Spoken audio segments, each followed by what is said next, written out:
Shri Sai Satcharitra, Chapter 33. Greatness of Udi. Scorpion sting and plague cases cured. Jamner miracle. Narayana Ravu's sickness. Balabua Sutar. Appa Sahib Kulkarni. Haribo Karnik. In the last chapter, we described the greatness of the Guru. Now in this, we will describe the greatness of Udi. However, both are interlinked. The greatness of Udi is due to the spiritual grandeur of Baba. Preliminary. Let us now bow before the great saints. Their merciful glances will destroy mountains of sins and do away with all the blemishes of our character. Their talk gives us good teachings and confers on us invaluable happiness. Their minds do not know any difference, such as this is ours and that is yours. Such differentiation never arises in their minds.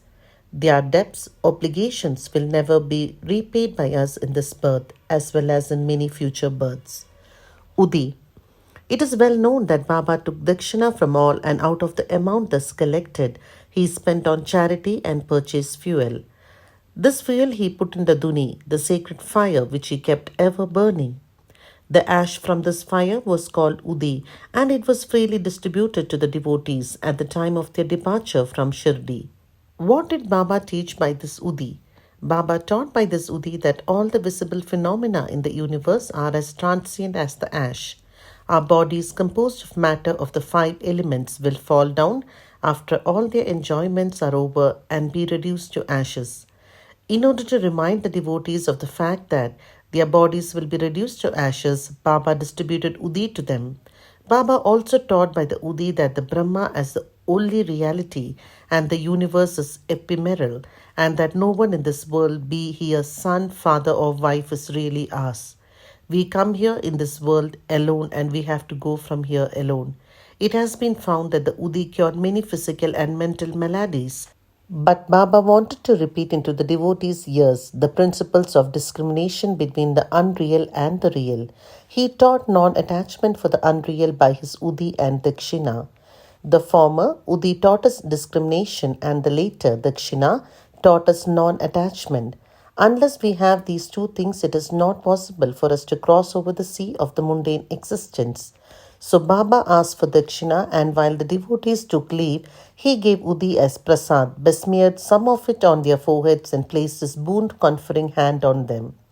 When Baba was in a cheerful mood, he used to sing merrily. One such song was about Udi. The meaning of this song was, O playful Ram, come, come and bring with you sacks of Udi. Baba used to sing in very clear and tender tones. So besides the spiritual implication of Udi, it had also its material significance. It conferred health, prosperity, freedom from anxiety and many other worldly gains. So the Udi has helped us to gain both our ends, material as well as spiritual. We shall now begin with the stories about the Udi. Scorpion sting. Narayan Motiram Jani of Nasik was a devotee of Baba. He was serving under another devotee of Baba by name Ramachandra Vaman Modak. Once he went to Shirdi with his mother and saw Baba. Then Baba himself told her that his son should start independent business. Some days after this prophecy turned true. Narayan Jani left service and started a boarding house, Anand Ashram, which thrived well.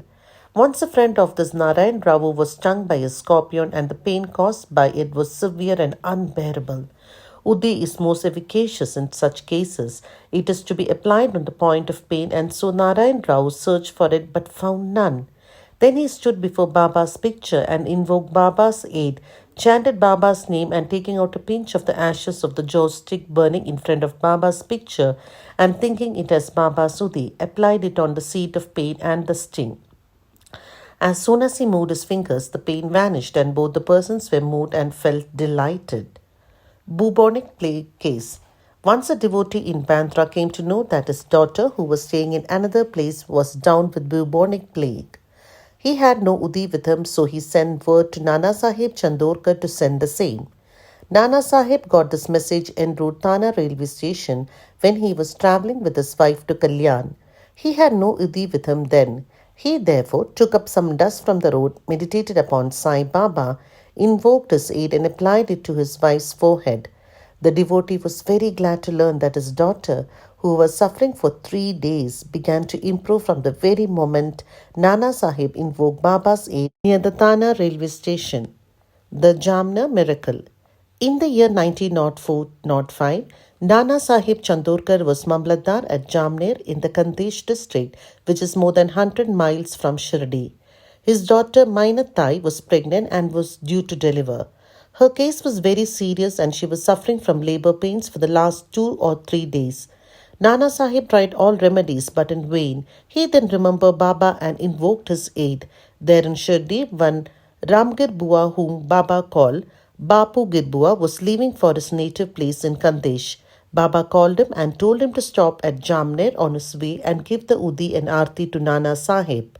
Ramgir Bua said that he had only 2 rupees with him and this amount was barely sufficient for the railway fare up to Jalgaon, and it was not possible for him to go from Jalgaon to Jamner, a distance of about 30 miles. Baba assured him that he need not care as everything would be provided for. Then Baba asked Shama to write a well-known Aarti composed by Madhav Adkar. Aarti and translation of this is given at the end of this work, and gave a copy of it with Udi to Ramgir Bua to be delivered to Nana Sahib. Then, relying on Baba's words, Ramgir Bua left Shirdi and reached Jalgaon at about 2:45 a.m. He had only 2 annas left with him and he was in a plight. To his great relief, he heard somebody calling out, "Who is Bapu Girbua of Shirdi?" He went to him and told him that he was Bapu Girbua. Then the person professing to be sent by Nana Sahib took him to an excellent tonka with a good pair of horses. They both drove in it. The tonka ran fast and early in the morning they came to a brooklet. The man took the horses for watering them and he asked Ramgir Bua to partake of some eatables. On seeing the beard, moustache and the livery of that person, Ramgir Bua suspected him to be a Muslim and was unwilling to take any refreshments from him, but he satisfied Ramgir Bua by saying that he was a Hindu, a Kshatriya of Garhwal, and that Nana Sahib had sent these refreshments and there should be no difficulty in its acceptance. Then both of them took the refreshments and started again. They reached Jamner at dawn. Ramgir Bua alighted to attend a call of nature and returned within a few minutes, but found that there was no tonga and no driver. He was dumbfounded. Then he went to the neighboring Kacheri and on making inquiries learned that the Mamlatdar was at home. He went to Nana Sahib's house and gave to Nana Sahib Baba's Udi and Aarti. At this time, Mainatai's case was in the most serious condition and all were in deep anxiety about her. Nana Sahib called out his wife and asked her to give the Udi mixed with water to their daughter to drink. He thought that Baba's help was most opportune. In a few minutes came the news that the delivery was safe and that the crisis had passed away. When Ramgir Bua thanked Nana Sahib for the pure tonga and the refreshments, etc., the latter was greatly surprised as he had sent none to the station and was not aware of any person coming from Shirdi. Mr. B.V. Dev of Thane, retired Mamlatdar, made inquiries about this matter with Bapu Rao Chandorkar, son of Nana Sahib and Ramgir Bua of Shirdi, and after satisfying himself wrote an elaborate article, part prose and part poetry, in the Shri Sai Leela magazine, volume 13, numbers 11, 12 and 13. B.V. Narasimha Swami has also taken down the statements of 1. Mainatai, number 5, page 14, and 2. Bapu Sahib Chandorkar, number 20, page 50, and 3. Ramgir Bua, number 27, page 83, dated 1st June 1936, 16 September 1936, and 1st December 1936, respectively, and published them in his Devotees' Experiences, Part 3. The following is quoted from Ramgir Bua's statement. One day Baba called me to him and gave me a packet of Udi and a copy of Baba's Aarti. I had to go to Kandesh at that time. Baba directed me to go to Jamner and told me to deliver the Aarti and Udi to Nana Sahib Chandorkar at Jamner. I said to Baba that all I had was rupees 2 and asked him how that could take me by train from Kopargaon to Jalgaon and next from Jalgaon to Jamner. Baba said, God will give. That was the Friday and I started at once. I reached Manbat at 7:30 p.m. and Jalgaon at 2:45 a.m. At that time, plague regulations were in force and I had much trouble. I was to discover what I should do to get to Jamner. At about 3 a.m., a peon in boots, turban and equipped with other details of good dress came to me and took me to a tonga and drove me on. On the way at Bagur, I took refreshments. We reached Jamner early in the morning, and by the time I attended Call of Nature, and Tonga and its driver had disappeared. Page 83. Narayan Rao. Bhakta Narayan Rao, father's name and surname are not given, had the good fortune to see Baba twice during the latter's lifetime. 3 years after the passing away of Baba in 1918, he wanted to come to Shirdi but could not. Within a year of Baba's Mahasamadhi, he fell sick and suffered much. All possible remedies gave him no relief, so he meditated on Baba day and night. One night he had a vision. Baba came through a cellar, comforted him, saying, "Don't be anxious. You will be improving from tomorrow, and within a week you will be on your legs." Narayan Rao got perfectly well within the time indicated in the vision.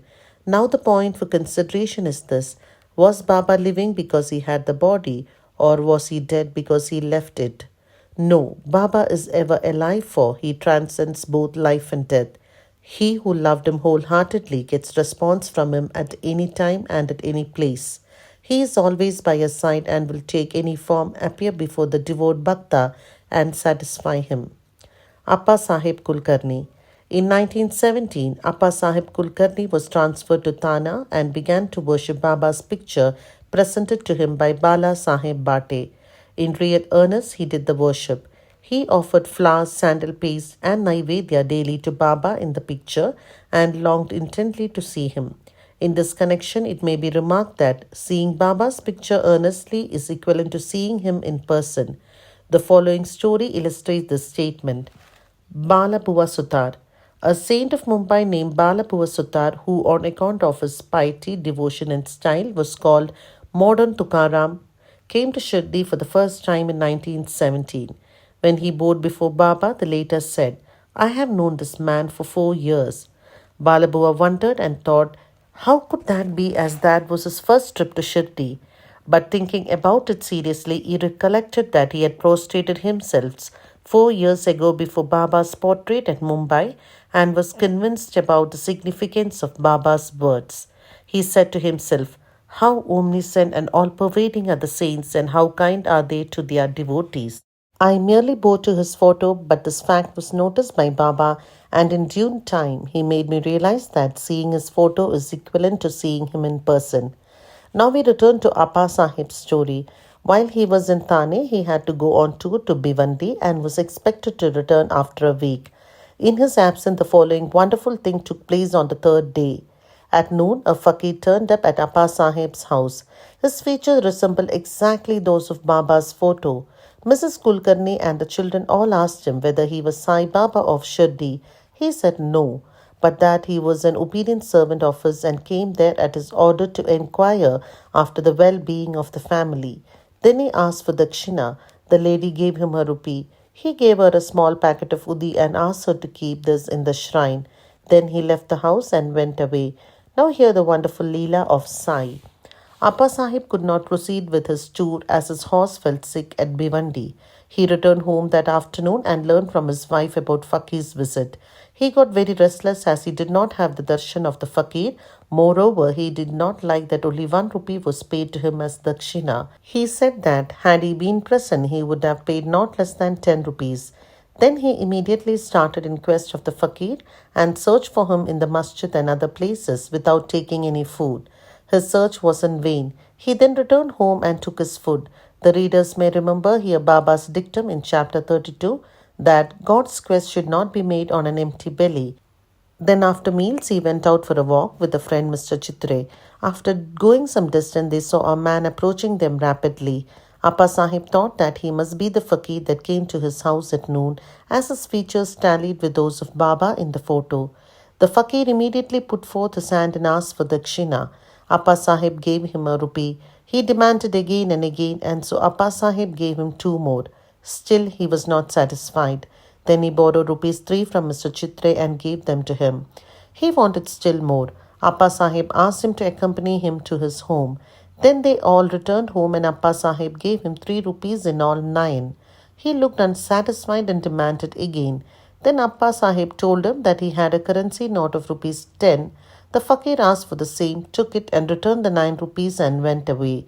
Appa Sahib had earlier said that he would pay 10 rupees and that some was taken from him and 9 rupees, consecrated by Baba's touch, were returned to him. The figure 9 is significant. It denotes the 9 types of devotion by chapter 21. It may also be noted here that Baba gave 9 coins to one Lakshmi Bai Shinde at his last moment. Appa Sahib examined the Udi packet and found that it contained some flowers, leaves, and akshata. Then, sometime afterwards, he got a hair from Baba when he saw him at Shirdi. He put the Udi packet and the hair in a tabiz and wore it always on his arm. Appa Sahib realized the power of the Udi. Though he was very efficient, he got rupees 40 as pay in the beginning. But after he secured Baba's photo and his Udi, he got many times more and also got much power and influence. And along with these temporal benefits, his spiritual progress was also rapid. So those who are fortunate enough to get Baba's Udi should, after bath, apply it on the forehead and take some of it mixed with water as holy tirth. Haribo Karnik. In 1917, Haribo Karnik of Dahanu, Thana district, came to Shirdi on the Guru Paurnima day in the month of Ashada and worshipped Baba with all formalities. He offered clothes and dakshina and after taking Baba's leave got down the steps of the masjid. Then he thought that he should offer one more rupee to Baba and was just turning to climb up again when Shama signaled him by gesture that as he had got Baba's leave he should go and not return. So he started for home. On his way, when he went into the temple of Kalaram at Nasik for darshan, the same Narsingh Maharaj who used to sit inside the temple came to Haribo, caught him by his wrist and said, "Give me my 1 rupee." Karnik was surprised. He paid the rupee most willingly and thought that Sai Baba recovered the rupee which he intended in his mind to give through Saint Narsingh Maharaj. This story illustrates the fact that all saints are one and illustrate how they work in unison. Bow to Shri Sai. Peace be to all.